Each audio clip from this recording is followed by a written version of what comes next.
बुलेटिनच्या सुरुवातीला राज्याच्या राजकारणातून एक महत्त्वाची अपडेट। राष्ट्रवादी काँग्रेस शरदचंद्र पवार पक्षाकडून विधानसभेसाठी जोरदार तयारी करण्यात येते। पुणे शहरामधल्या एकूण 8 मतदारसंघांमध्ये 41 इच्छुक उमेदवारांनी पक्षाकडे उमेदवारीसाठी अर्ज दाखल केलेत।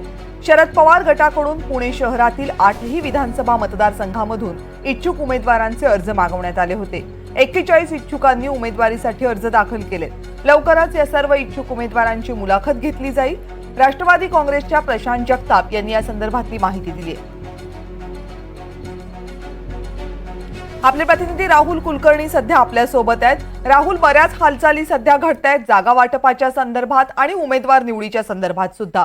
पुण्यामधल्या 8 जागांसाठी 41 इच्छुकांचे अर्ज राष्ट्रवादी काँग्रेस शरदचंद्र पवार पक्षाकडे जमा झालेत। या सगळ्या संदर्भात आणखीन काय अपडेट्स आहेत?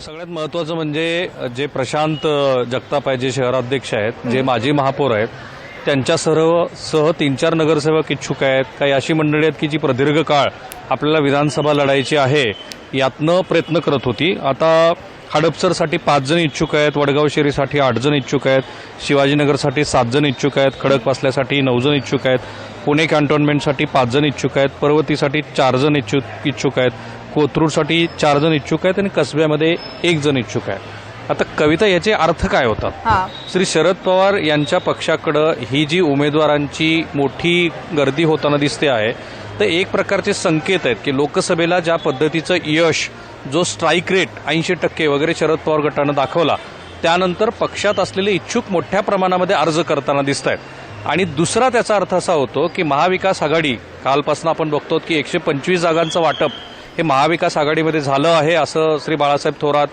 श्री विजय वडेट्टीवार हे सांगतायत। दुसरीकडे प्रत्येक राजकीय पक्ष, महायुती असेल किंवा महाविकास आघाडी असेल, हे स्वबळाची पण चाचपणी करतायत। आणि म्हणून आपण बघतो आहोत की प्रत्येकाने आपापले अर्ज मागवले। जसं काही दिवसापूर्वी काँग्रेस पक्षाचं इथे एक पश्चिम महाराष्ट्रासाठीची एक बैठक झाली, त्या बैठकीमध्ये पण असं ठरलं की प्रत्येकाने प्रत्येक विधानसभा मतदारसंघासाठी अर्ज मागवावेत। तसं झालेलं आहे, काँग्रेसकडे अर्ज आलेले आहेत। काही दिवसापूर्वी उद्धव ठाकरे यांच्या उपस्थितीमध्ये पुण्यामध्ये शिवसेनेचा मेळावा झाला होता, ज्याला सुषमा अंधारे, संजय राऊतसह सर्व महत्त्वाची नेतेमंडळी उपस्थित होती। आणि तिथे त्या मेळाव्यामध्ये पुणे शहरातल्या 8ही विधानसभा जागेवरती शिवसेनेनं आपला क्लेम केलेला होता। त्यामुळे एकीकडे महाविकास आघाडीमध्ये जागा वाटपाची चर्चा सुरू असताना संभावित काही गोष्टी घडल्यास तर 288 विधानसभा मतदारसंघासाठी सुद्धा तयारी असावी, अशा अर्थानं निवडणुका डोळ्यासमोर ठेवून ही तयारी होताना दिसते आहे।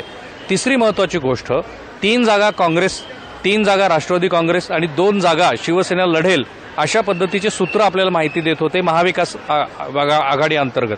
पण आता ज्या पद्धतीनं शरद पवार गटाची तयारी आहे ते पाहता महाविकास आघाडीला सुद्धा पुणे शहराअंतर्गत जागा वाटप करताना बरीच माथापिच्ची करावी लागणार आहे, अनेक गोष्टी ॲडजस्टमेंट कराव्या लागणार आहेत। तर महत्त्वाचं म्हणजे उद्धव ठाकरेंचा तो जो मेळावा झाला, त्या मेळाव्यातली उत्स्फूर्तता, त्या मेळाव्यात झालेली भाषणं बघता शिवसेना आणि राष्ट्रवादी काँग्रेसमध्ये या पुणे शहरातल्या जागेवरून बऱ्याच चर्चा होतील, अंतिमता कोणाला तरी मागं यावं लागेल असं दिसतं आहे।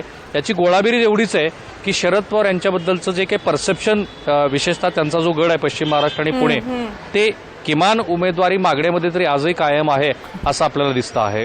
निश्चितच पश्चिम महाराष्ट्रामध्ये राष्ट्रवादी काँग्रेस आणि आता राष्ट्रवादी काँग्रेसचे जे 2 भाग आहेत त्यांचा अस्तित्व चांगल्या प्रमाणात आहे असं कायमच म्हटलं गेलं होतं। त्यामुळे पुण्यामधून इतके मोठे अर्ज शरद पवार यांच्या पक्षाकडे येणं यात फार आश्चर्य वाटण्यासारखं नाहीये। मात्र याच्यामध्ये आणखी अनेक राजकीय अर्थ दडलेले आहेत, ज्याचा तुम्ही आता उल्लेख केलात। राहुल, खूप खूप धन्यवाद या सगळ्या माहितीबद्दल।